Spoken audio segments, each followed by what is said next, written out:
YM6 న్యూస్కి స్వాగతం. జాతీయ బీసీ ప్రజా చైతన్య వేదిక జాతీయ అధ్యక్షులు యనమల శ్రీనివాస్ ఆధ్వర్యంలో బోయిన్పల్లి బాపూజీ నగర్లోని మహాత్మా జ్యోతిరావు పులే 199వ జయంతి వేడుకలను ఘనంగా నిర్వహించారు. ఈ కార్యక్రమానికి ముఖ్య అతిథులుగా cantonment MLA Shri Ganesh, cantonment board nominated member Banuka Narmada Mallikarjun, all India cantonment board మాజీ ఉపాధ్యక్షులు Jampana Pratap, Boinapalli market committee chairman Anand Babulu హాజరై పూలే చిత్రపటానికి పూలమాలలు వేసి ఘన నివాళులర్పించారు. ఈ సందర్భంగా ముఖ్య అతిథులు మాట్లాడుతూ స్వాతంత్ర్యానికి పూర్వమే మూఢనమ్మకాలకు, బాల్య వివాహాలకు వ్యతిరేకంగా ప్రజలను చైతన్యపరిచిన తీరును, చదువు ప్రాముఖ్యతను తెలుసుకొని వారు చదువుకోవడంతో పాటు మహిళలు కూడా చదువుకోవాలని చెప్పిన వారి గొప్పతనాలను, జ్యోతిరావు పులే దంపతులు చేసిన కృషిని నేటి యువత ఆదర్శంగా తీసుకుని ముందుకు వెళ్లాలని అన్నారు. ఈ కార్యక్రమంలో బోయిన్పల్లి మార్కెట్ కమిటీ మాజీ chairman TN Srinivas, Pitla Nagesh, BC Chaitanya Vedika నియోజకవర్గం ఓం ప్రకాష్, కాంగ్రెస్ పార్టీ నాయకులు బలవంత్ రెడ్డి, సదానంద్, శరత్, కరణ్ సింగ్, బండి శ్రీను, దుర్గయ్య, అజిత్, కళ్యాణ్, వెంకటచారి, కంపెల్లి శ్రీకాంత్, వరప్రసాద్ తదితరులు అధిక సంఖ్యలో పాల్గొన్నారు. బడుగు బలైన వర్గాల ఆశాజ్యోతి, మైనార్టీ, అదేవిధంగా ఎస్సీ ఎస్టీకి సంబంధించిన నాయకుడు, కేవలము బలహీన వర్గాల కోసమే పోరాటం చేసినటువంటి వ్యక్తి.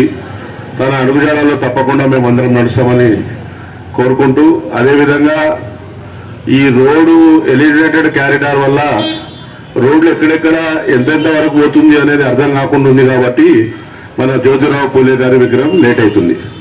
వన్స్ ఒకసారి వచ్చేసిన తర్వాత మనకు డిమార్కేషన్ వచ్చిన తర్వాత చాలా చక్కటి ప్లేస్లా కంటోన్మెంట్లో ఎక్కడ లేదు జ్యోతిరావు పూలే. ఈరోజు ఎంపీ గారికి వస్తున్నారు, వచ్చిన మళ్ళీ అవుట్ ఆఫ్ స్టేషన్. తప్పకుండా ఎంపీ గారి చేతుల మీద అదేవిధంగా అందరి నాయకులను పిలిచి అతి తొందరలోనే జ్యోతిరావు పూలే గారి విగ్రహం గిట్ట మేము పెడతాం. తప్పకుండా రాబోయే రోజుల్లో బలైన వర్గాలకు ఎక్కువ ప్రయారిటీ ఉంటుంది. అందరూ ఐక్యమత్యంగా మనం పనిచేస్తూ జ్యోతిరావు గారి పూలే గారి అడుగుజాడలు నడుస్తూ వారి ఆశయాలను ముందుకు తీసుకెళ్తామని కోరుకుంటాం. Thank you.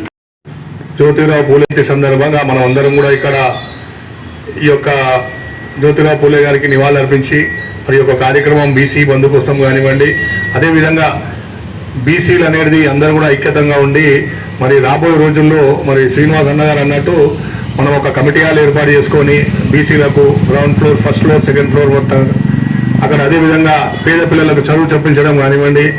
మరి మనం ఒక విగ్రహం గత సంవత్సరం కూడా అనుకున్నాము, చాలామంది వచ్చి డోనర్స్ కూడా అందరూ కూడా బుక్లో రాయించడం ఉంది. ఆ బుక్ అదే దాన్ని ఫాలో అప్ చేసుకుంటా మరి ఇప్పటికీ మనం బాగా లేట్ చేసాం. మన విగ్రహం కోసం కూడా ఒక విగ్రహం పెడితే జాగ్రత్త చూద్దాం అందరం రండి.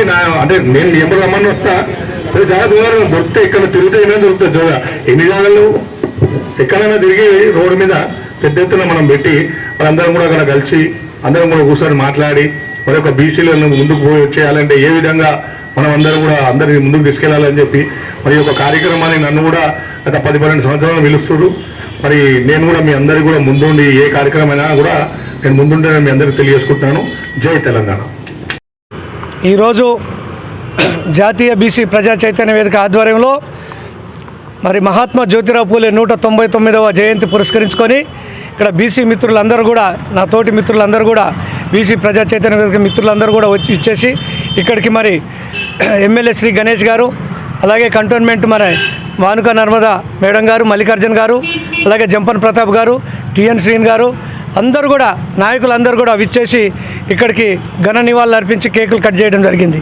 అలాగే మరి గత 13 సంవత్సరాల నుంచి అల్పెరిగిన పోరాటం చేస్తూ బీసీ ప్రజా చైతన్య వేదిక బీసీలకు 42% ఏదైతే ఈరోజు రాష్ట్ర ప్రభుత్వం, కాంగ్రెస్ ప్రభుత్వం రేవంత్ రెడ్డి గారు ప్రకటన చేసి మరి ఇక్కడ అసెంబ్లీలో బిల్లు పాస్ చేసిరో ఈ ప్రతిపాదనని ఎప్పటి నుంచో గత 10-12 సంవత్సరాల నుంచి నేను పోరాటం చేస్తూ మరి ఎన్నో సందర్భాలంగా ప్రెస్ మీట్లో కూడా కేంద్రం తీసిన లెక్కలు సెన్సెస్ తోటి 42% ఇవ్వాలని చెప్పేసి పలుమార్లు మేము డిమాండ్ చేయడం జరిగింది.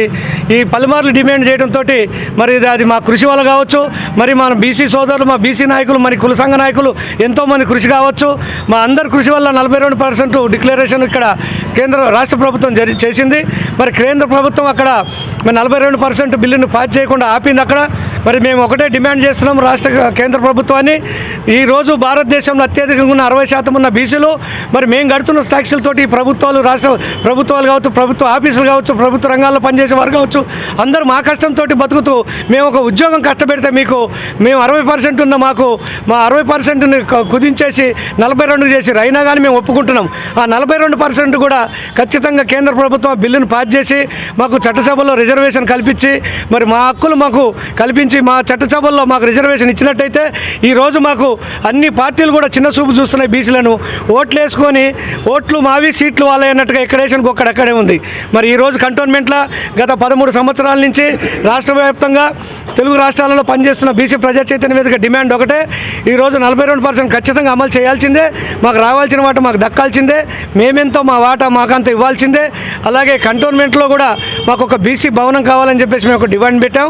అలాగే సావిత్రిబాయి పూలే, మహాత్మా జ్యోతిరావు పూలే గారి కూడా పాఠ్యం పుస్తకాలలో చేర్చి వాళ్ళ చరిత్ర మరి భారతదేశం అంతా వాళ్ళు కృషి చేసిన దాన్ని అందరికీ తెలిసేలాగా చేయాలని చెప్పేసి మేము డిమాండ్ చేస్తూ, అలాగే మా సీనియర్ నాయకులు షేక్ సత్తర్ సాహిబ్ గారు మరి మాతో పాటు వారు కూడా ఉన్నారు. నూర్ భాషా దూదేకల సంఘం జాతీయ అధ్యక్షులు. మేము ఢిల్లీలో కూడా 2012 నుంచి 2 సార్లు ధర్నా చేయడం జరిగింది. బీసీలకు చట్టసభల్లో రిజర్వేషన్ కావాలని. నేను ఒకటే అంటున్నాను, బీసీలను అన్ని పార్టీలు మరి విభజించుకున్నాయి.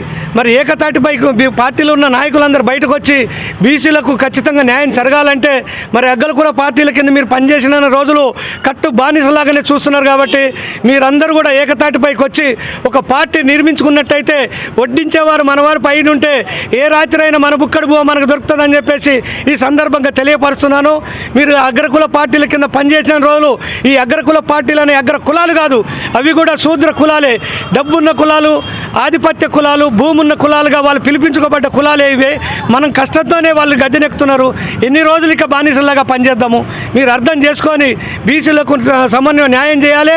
సమానంగా వాళ్ళకు జాగృతం చేసి వాళ్ళకు సరైన వాళ్ళకి ఏదైతే ఉన్నదో రంగాలలో మనకు రాజకీయ భవిష్యత్తు కల్పిస్తేనే మనకు భావితరాలకు ఇది ఉంటుందని చెప్పేసి మీ అందరికీ చెప్తున్నా. అన్ని పార్టీలు ఉన్న నాయకులు బయటకు వచ్చి ఒక పార్టీ నిర్మించాలని జాతీయ బీసీ ప్రజా చైతన్య వేదిక కోరుకుంటూ డిమాండ్ చేస్తుంది. జై అందరికీ మహాత్మా జ్యోతిరావు గారు పూలే జయంతి శుభాకాంక్షలు. ఈరోజు చాలా సంతోషం. ఈడ సెంటర్ పాయింట్ దగ్గర బోయినపల్లిలో మన బీసీ సంఘం వాళ్ళు ఇంత పెద్ద వేడుకలు జరపడం, ఒకటే దగ్గర చేయకుండా అన్ని చోట్ల చేయడం, అదే మాదిరిగా వారు రిక్వెస్ట్ చేసి ఏదైతే ఉందో అది కూడా నా దృష్టిలో పెట్టుకొని ఖచ్చితంగా వారు చెప్పినని చేస్తానని కూడా మాటిస్తున్నారు. భారతదేశానికి స్వతంత్రం రాన ముందు నుంచి కూడా స్వతంత్రం గురించి కావచ్చు, అప్పుడున్న మూఢనమ్మకాలు కావచ్చు, బాల వివాహాలు ఎవరైతే పెళ్లిళ్ళు ఉన్నాయో దాని గురించి కావచ్చు, చదువు గురించి కావచ్చు, మహిళలని ఏ విధంగా ఏ రకంగా చూసేవాళ్ళు ఆ రోజులని కూడా మనం ఈరోజు తెలుసుకోవాల్సిన అవసరం ఉంది. వారు చదువుతోటే అన్ని సాధించగలుగుతామని చెప్పడం మొదటి వ్యక్తి వారే. చదవడం కాదు, మహిళలు కూడా చదువుకోవాలని వారి సతీమణి అయిన ఫస్ట్ మహిళా టీచర్ కూడా వారు కూడా తీసుకొచ్చి ఈరోజు సావిత్రిబాయి గారిని కూడా తీసుకొచ్చి వారు అందరినీ మహిళలను కూడా బయటికి తీసుకొచ్చి చదువుకుంటే చదువుతోటి ఏమేమి సక్సెస్ చేస్తాం కూడా చెప్పారు. బీసీ వెల్ఫేర్ మినిస్టర్ అయిన పొన్నం ప్రభాకర్ గారు మాకు పిక్చరాల్లో కూడా వారి జీవిత చరిత్ర ఒక పిక్చర్ పెట్టి దాంట్లో గౌరవ ముఖ్యమంత్రి రేవంత్ రెడ్డి గారు కూడా ఆ థియేటర్కి వచ్చి వారు కూడా 2.5 గంటలు వారి జీవిత చరిత్ర మొత్తం చూస్తే ఆనాడు వారు ఎన్ని బాధలు పడ్డారో, ఎన్ని అవమానాలకు, ఎన్ని వివక్షలకు గురైనరో ఆ రోజు అర్థమైంది మాకు. ఫస్ట్ బిరుదు కూడా మహాత్మా అని వచ్చింది వారికి, జ్యోతిరావు పూలే గారికి. దాని తర్వాత భారతదేశం స్వతంత్రం వచ్చినాక గాంధీ గారికి మహాత్మా గాంధీ అని పేరు వచ్చింది. వారి గొప్పతనాలు స్వయాన బాబాసాహెబ్ అంబేద్కర్ గారు కూడా చెప్పారు, మహాత్మా జ్యోతిరావు గారు మా గురువు అని. వారి ఆశయాలు వారి మార్గంలో నడుస్తానని వారు చెప్పడం, ఇవన్నీ ప్రతి ఒక్కరికి తెలియాలి. వారి జీవిత చరిత్ర గురించి కూడా తెలియాలి. ఇట్లనే మనం ఇలాంటి వేడుకలు జరుపుకున్న నలుగురు తెలుస్తుంది కాబట్టి వారి ఆశయ సాధన ప్రతి ఒక్కరు ముందుకు సాగాలని. సీనియర్ నాయకుడు కూడా మన బీసీలకు 2012లో ధర్నా చేసినాం. అప్పుడు నిజంగా కూడా మన ఎమ్మెల్యే గణేష్ అన్న ఎంత చక్కగా చెప్పిండంటే, సావిత్రిబాయి పూలే అతి తక్కువ టైంలో మన పొన్నం ప్రభాకర్ అన్న సినిమా చూపించిందని అది చూసుకొని చరిత్ర చదివి ఇంత చక్కగా చెప్పిండు. నిజమే, ఆ రోజు మహాత్మా జ్యోతిరావు పూలే గారికి గురువుగా అని భావించి ఏకలవ్యుడికి విద్య నేర్వపోతే ద్రోణాచార్యులు మట్టి స్టాచ్యూ పెట్టుకొని